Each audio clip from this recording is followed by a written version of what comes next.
Pre-analytical phase errors account for the majority of errors in the analytical workflow, with the potential to impact biomarker test results, patient safety, and increase the cost burden for laboratories. It's important to highlight where these can occur and how to avoid them. Keep listening to find out more. This is the second podcast episode in a 3-part series on pre-analytical phase errors in biomarker testing. In this episode, we focus specifically on lung cancer. This podcast is an initiative of Core2Ed and supported by an independent educational grant from AstraZeneca and Amoy Diagnostics. Hello everyone, I am Rahul Gosain. And I'm Rohit Gosain. And we are the Oncology Brothers. Over the last few years, lung cancer has been the poster child for precision medicine, with more than 50% of the adenocarcinoma histology for non-small cell lung cancer and metastatic disease potentially has a driver biomarker, be it high PD-L1 or KRAS or mutations such as EGFR or ALK. However, this information can get compromised due to pre-analytical phase challenges. To better understand the implications of having the right tissue, running the right test, and then applying this in our day-to-day practice, we're joined by Dr. Bruna Pellini from Moffitt Cancer Center, who's also the co-chair at NIH for Liquid Biopsy Scientific Interest Group, and Dr. Semir Vranić, a pathologist from Qatar University in Doha, Qatar. Welcome. Thanks for joining us. Thank you for the invitation. Pleasure to be here. Thank you too. I'm also very honored and pleased to be with you today. Thanks for those kind words. Rahul, just starting off, you mentioned pre-analytical phase challenges. Semir, we'll start off with you from pathologist standpoint. From non-small cell lung cancer, what does the pre-analytical challenges really entail to you? Again, thank you very much for kind invitation to be involved in this very important podcast about pre-analytical issues related to non-small cell lung cancer. There are multiple aspects related to pre-analytical phase of non-small cell cancer diagnostics, but it's also very general pertaining to other cancer subtypes, but specifically in the context of non-small cell lung cancer, there are issues relating to specimen collection, which can vary and can be suboptimal in some cases. Also, processing of the tissue may also vary, may be suboptimal.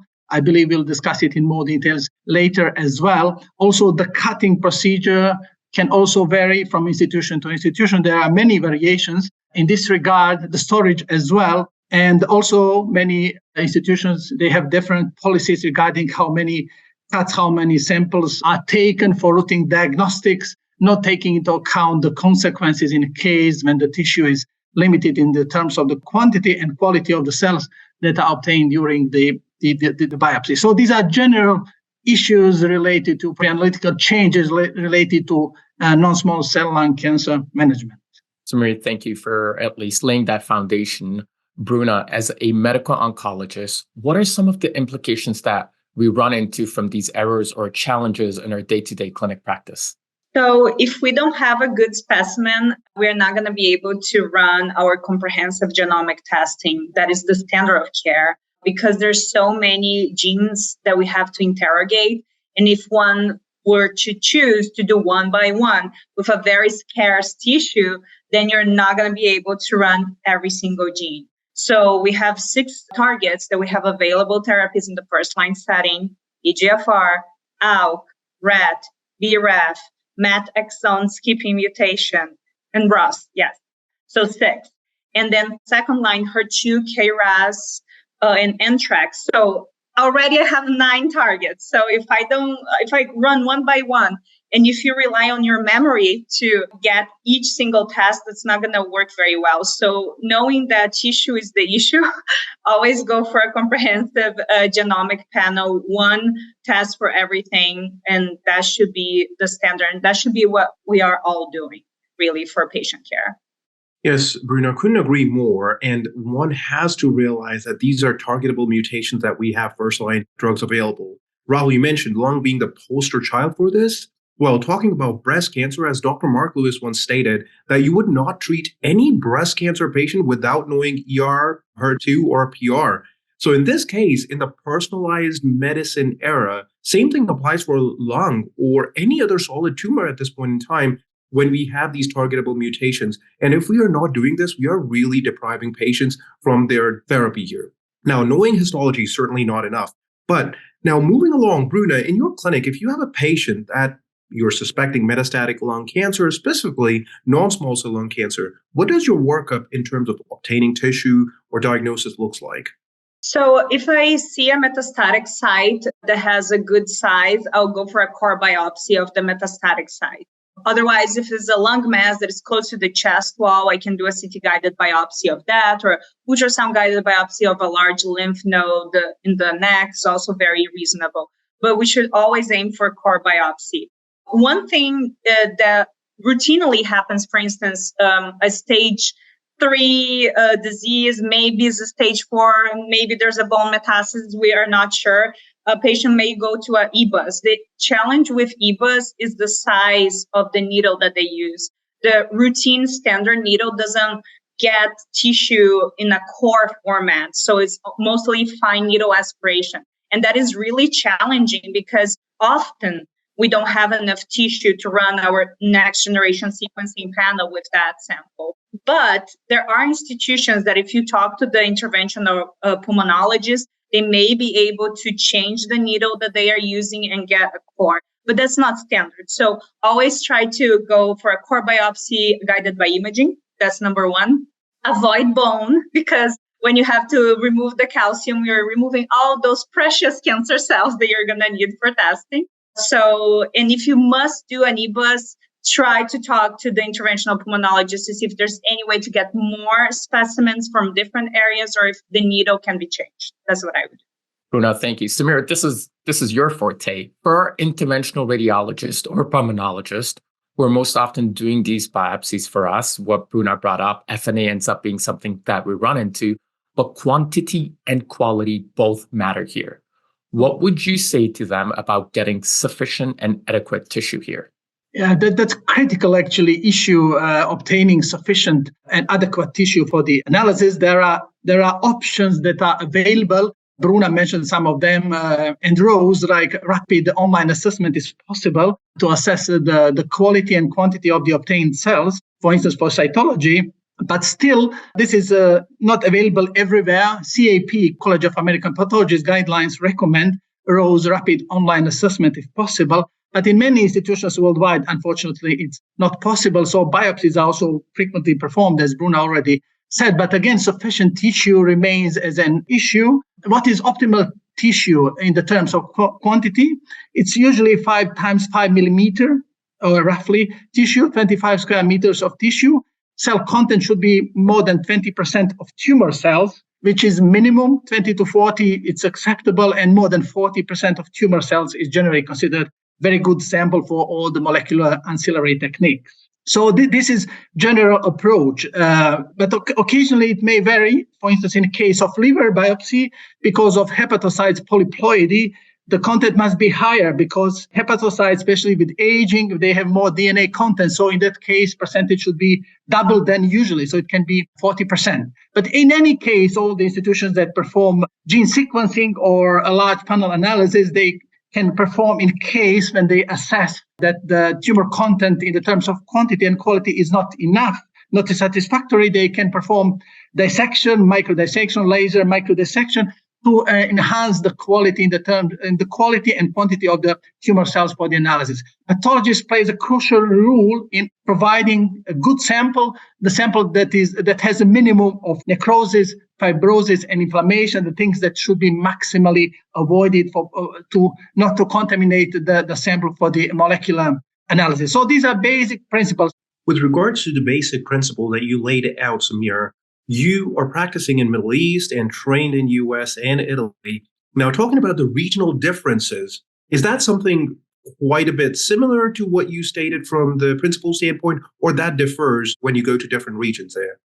Yeah, some principles I think are more or less the same. I was checking the guidelines across the world from Asia to South America, ESMO, CAP guidelines. Some principles are the same, like fixation. Okay, fixation time, for instance, for small samples should be 6 to 24 hours, should be less than 6 and more than 20, maximum 48 hours for small samples like core biopsy. Fixation should cold ischemia time, so-called time when the specimen is taken, and fixation start should be 1 hour maximum, all right?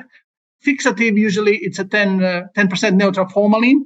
It's widely accepted and most institutions do so. But I can tell you that I did the recent survey with my US colleagues and found that the results from some parts of the world, mainly non-European, from Asian and African countries, fixation was not proper in the terms probably of because the quantity and quality of the tumor cells for DNA extraction for molecular tests was not proper. So although there is general agreement about the fixation time type of fixative, the practice is probably in real life is very different.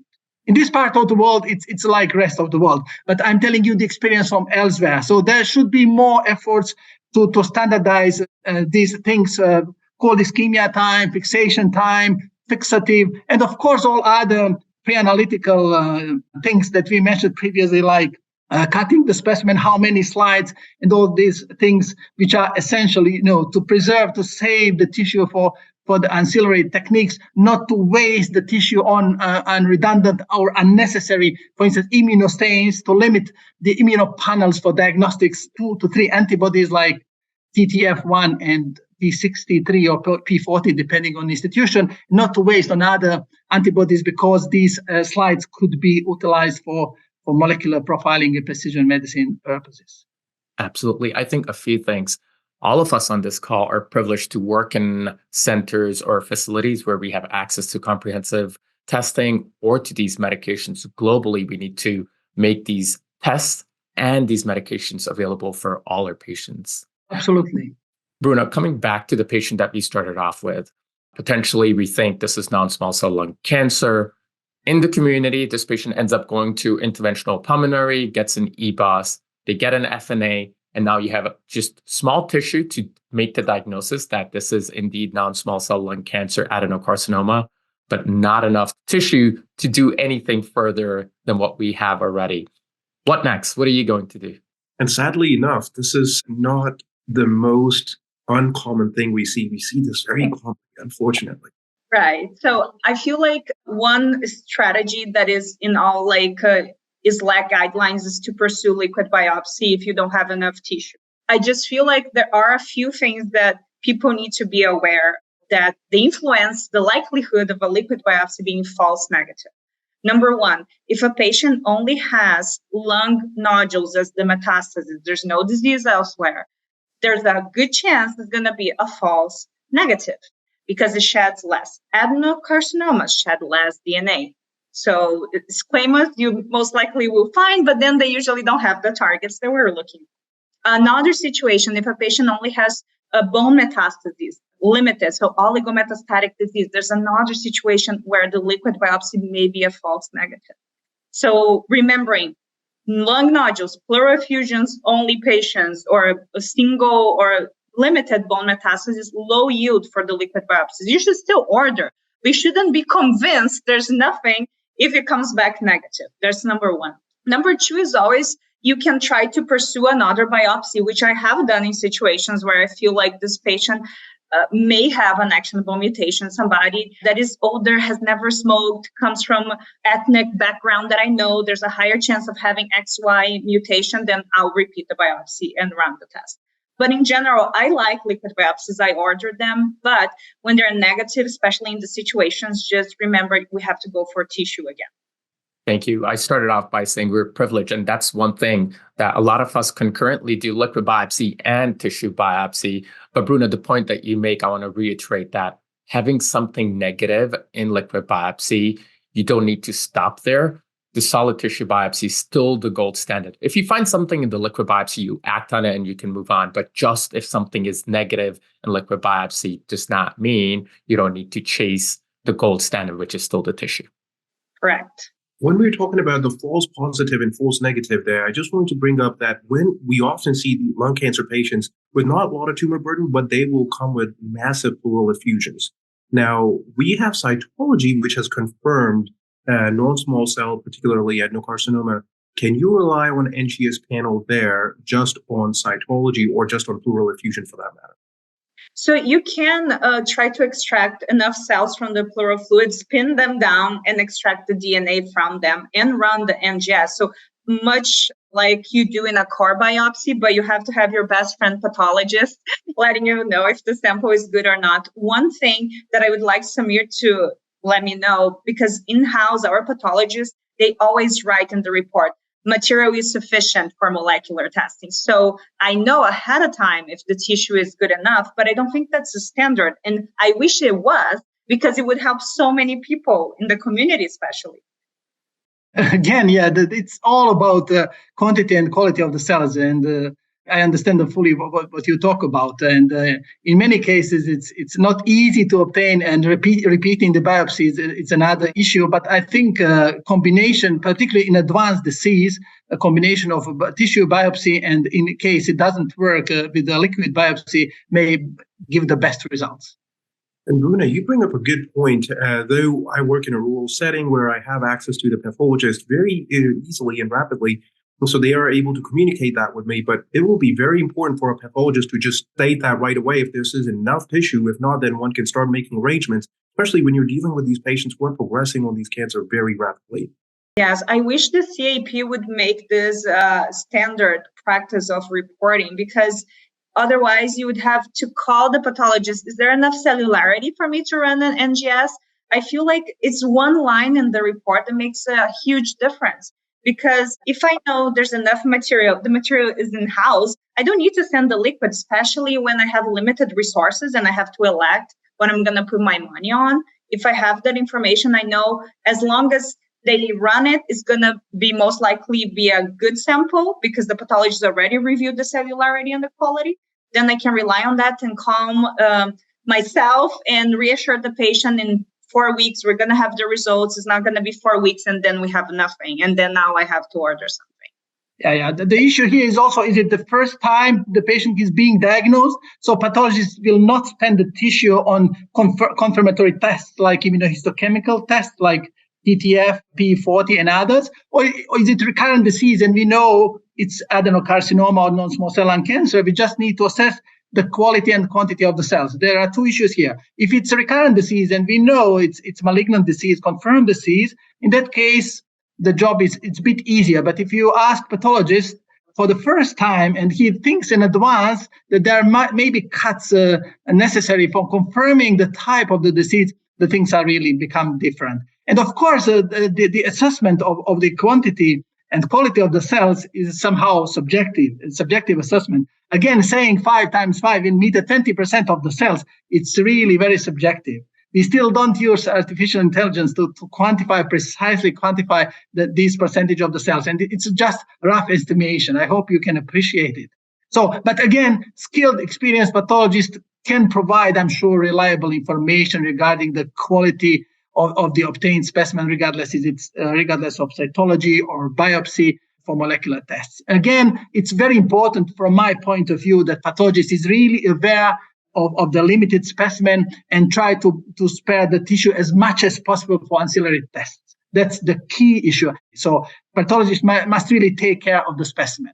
He's somehow guardian of the specimen, not to waste the tissue on unnecessary stains. For instance, when it's obvious that it's primary adenocarcinoma, not to waste on additional sections. Also, the sectioning itself, upfront sectioning for molecular tests is in most institutions is standard of care. So there is no waste of the tissue while technician or biotechnologist is cutting the specimen. So there are technicalities that are also very important, usually developed in-house, that enable proper tissue processing for a non-small cell lung cancer molecular profiling.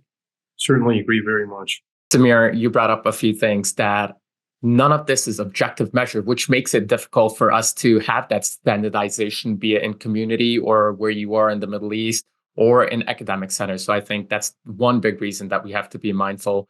Bruna, we started off by you saying that you rely on comprehensive testing rather than spot testing.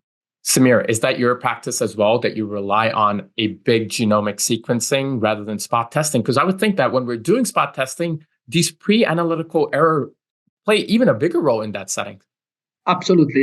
That's why I think comprehensive genomic profiling is the standard of care. And if you go to the most updated guidelines, regardless of US, Europe, ESMO, wherever, they strongly advocate for comprehensive genomic profiling, particularly in advanced setting. No doubt about that. But it's particularly critically important for non-small cell lung cancer, where you have so many targetable genomic alterations and more coming, more on the way. So there is no chance to do a single test anymore. You waste the tissue, you waste the money. And, oncologists know better than myself how important the timing for the treatment of a non-small cell lung cancer patient is. So just comprehensive genomic profiling, NGS, should be standard of care for all patients. As we know, it's not only about mutations, it's also about some other genomic alterations, fusions. So single tests do not make sense to me. Thanks, Semir. Bruna, now we have this metastatic patient where we got excellent interventional radiologist who got an excellent tumor specimen for us, and we got mutational testing. Unfortunately, the cancer progressed. Do you now rely on tissue or liquid biopsy or both on progression? So I'd say that especially for genomic-driven tumors or driven by fusions, I try to get tissue because of transformation. There's no way with a liquid biopsy that you're going to find out if it transformed to a small cell. And we all have seen that happen. So if I can get tissue, perfect. But liquid biopsy has been widely used, and I use that as well. It just depends on the resources, because we're spoiled in the United States. So we also have to be aware of the limited resources elsewhere. So if I had to choose one and I can access tissue, I'll go with that because I'll answer 2 questions. But if I can do both, then I would definitely do both, because if, like Rahul said, if you find something on a liquid biopsy, you can act on it and it comes back earlier. Bruna, what you mentioned, looking for either resistant or transformation ends up being important. And ideally, tissue can give you that information. If you don't have the liberty to chase, in that scenario, again, relying on liquid biopsy is favorable. The other thing, I think we were talking about this, but this is not happening in silo in most of the places. Thankfully, we have access to multidisciplinary tumor boards where you have a pathologist, surgery, radiation oncologist, and medical oncologist all come together saying, I would access this tissue. The pathologist is reading out what they're looking at. So I really think that having that multi-D discussion or tumor board is so important. Bruna, any last minute takeaways for our listeners today?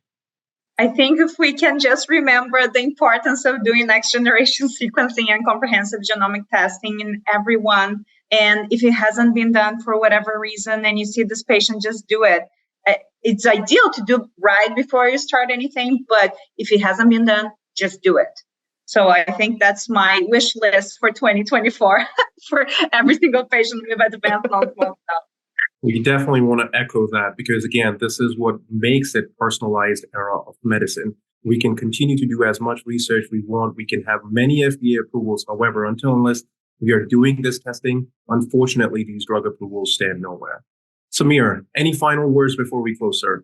Yeah, I fully agree with what Bruna said. But again, practices may be different around the globe. It's not only US. There are many other practices around the globe. And there are also many differences in practicing even precision medicine. In some limited settings, I think if comprehensive genomic profiling is not widely available, accessible for various reasons, at least what I would do, it's a minimum testing that should be done in all patients with non-small cell lung cancer, particularly in advanced setting. It's EGFR testing, definitely. At least in-house, most of the pathology labs worldwide, they have immunohistochemistry, and there are reliable immunohistochemical markers for ALK alterations, for BRAF, for ROS, and of course for PD-L1. So this is somehow, in my view, sort of minimum panel of biomarkers that should be done in limited setting. If not, if comprehensive is available, of course, go ahead. Don't forget, in Caucasian population, the frequency of EGFR mutations is relatively low, 10 to 15%. In the Asian population, it goes far higher. It goes 50, 60, up to 70%. So in such cases, EGFR testing is of utmost importance. And comprehensive, as you know, it's not enough to screen just exon 19 on 21. Exon 20 should be covered as well. So comprehensive NGS, again, comes as a proper option to spot all the relevant genomic alterations, even within the EGFR gene. For EGFR mutations, I think we have to be cautious when relying on single gene testing, because while the exon 19 deletion L858R will be caught, the exon 20 insertion, given the position on the gene, is going to be missed by several of these EGFR testing. So knowing that, you have to talk to the pathologist then, because you don't want to miss that target, because we do have therapies available for that now. And I have seen that being missed on the pyrosequencing of EGFR, for instance, that is used in some institutions. Adding on to the theme of being missed out, the other thing is when we're talking about comprehensive, nowadays, it's not only DNA, we're also looking for RNA, which at times, again, can miss out. Though you can argue and debate that liquid biopsy is more sensitive for looking for these mutations. But again, the theme here is comprehensive testing perhaps is significantly better, which is endorsed by multiple societies and guidelines. That is what we should rely on. Amazing. One could talk about this on and on and on because there's so much to cover. But we have indeed covered quite a bit here. Bruna and Semir, thank you so much for joining us today. To the listeners, please make sure to also look out for similar discussion in prostate cancer and soon in ovarian cancer. And we are the Oncology Brothers. Thank you so much for sharing these important messages on reducing pre-analytical phase errors and biomarker selection in lung cancer. We've learned a lot, and I take with me that there are various ways to optimize lung cancer samples. If you like this episode, then please look for the other episode in this series, coming soon on the Oncology Medical Conversation podcast, under the account of Core2Add Medical Education, where we discuss reducing pre-analytical phase errors and biomarker testing in ovarian cancer. If you're interested in finding out more about precision oncology, then please visit core2add.com and select oncology. If you like this podcast, then don't forget to rate this episode, subscribe to the channel, or inform your colleagues about it. Thank you for listening, and see you next time. This podcast is an initiative of Core2Add and developed by Precision Oncology Connect, a group of international experts working in the field of oncology. The views expressed are the personal opinions of the experts. They do not necessarily represent the views of the experts' organizations or the rest of the Precision Oncology Connect group. For experts' disclosures on any conflict of interest, please visit the Core2Add website.